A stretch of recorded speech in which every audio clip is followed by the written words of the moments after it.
Kasihan kasihan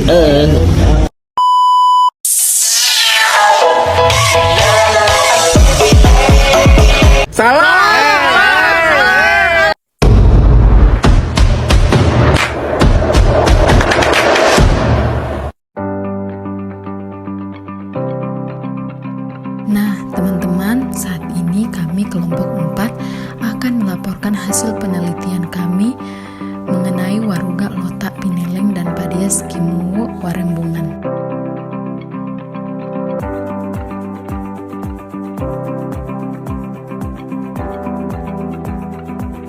Teman-teman, saat ini kita masuk dalam pembahasan yang pertama, yaitu mengenai latar belakang. Pada abad ketiga sebelum Masehi, masyarakat dari daerah selatan bermigrasi ke daerah Watu Pinawetengan di Tombaso dan menjadikannya sebagai pusat sentral. Desa Lotak kemudian menjadi pusat transmigrasi bagi penduduk dari daerah selatan yang menuju ke utara pada tahun 1500 sampai 1700 Masehi. Peradaban masyarakat di Desa Lotak mulai berkembang, meskipun tidak sepenuhnya utuh karena penduduknya masih sedikit.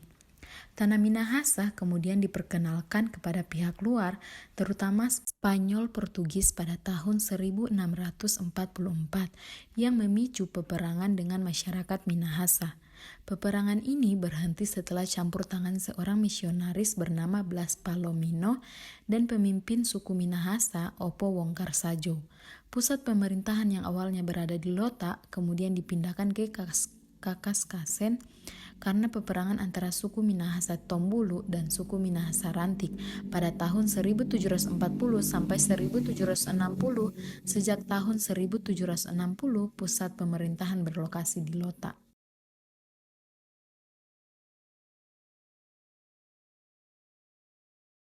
Selanjutnya penemuan penelitian.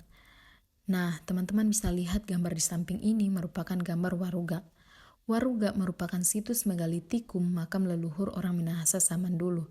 Makam kuno ini tersebar di beberapa daerah di Minahasa seperti Sawangan, Lotak Pineleng, dan lokasi lainnya.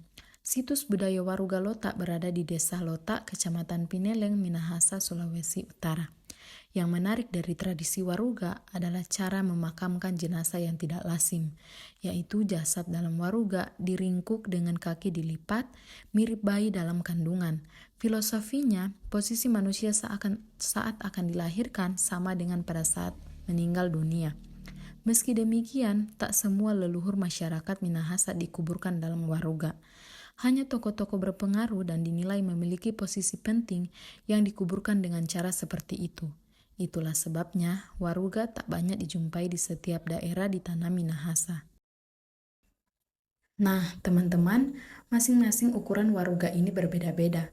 Terdapat 3 buah Waruga berukuran lebih besar dari Waruga-Waruga lainnya. Yang di tengah milik Wongkarsajo, salah satu pendiri desa Kalitua, yang kemudian menjadi Lotak. Di sebelah kiri merupakan makam salah satu pemimpin, yaitu Masairi Parengkuan. Total Waruga yang berada di Lotak sebanyak 16 buah, dan dikelilingi pagar alam pohon tawaang sebagai tanaman pembatas adat tanah Toar.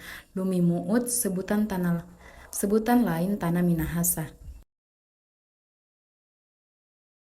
Nah, teman-teman, pada setiap badan dan tutup Waruga yang melunjang ke atas terdapat lukisan-lukisan manusia, hewan, dan tanaman. Motif lukisan ini tak sama di setiap Waruga, menandakan tindakan dalam masyarakat para leluhur yang berbeda-beda.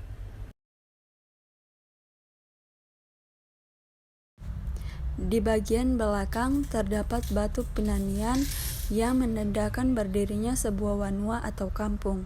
Terlihat sisa-sisa bekas ritual budaya di tempat yang dipagari bambu ini.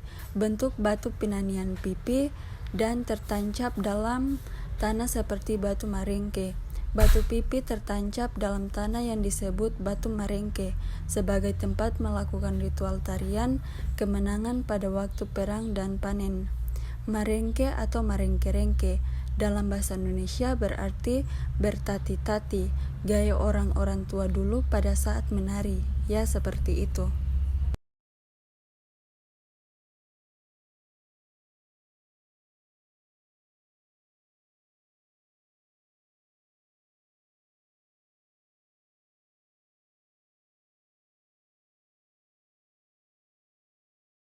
Nah, teman-teman, di sini terdapat dua gambar. Gambar yang pertama, tempat sembahyang atau penyembahan masyarakat zaman dahulu kepada sang pengada kehidupan dan juga sebagai tempat untuk menumpuk padi. Dan gambar yang kedua, patung empat wajah, bisa disebut batu balian pingkan. Patung empat wajah ini menggambarkan kewalian, yaitu pimpinan spiritual. Jadi mengarah pada 4 sumber mata angin atau pusat pengetahuan kehidupan. Raise a cup up for all my day ones. 2 middle fingers for the haters. Life's only getting greater. Straight up from nothing we go. Higher than the highest skyscraper. No little league we major. The proof is in the paper. We put the good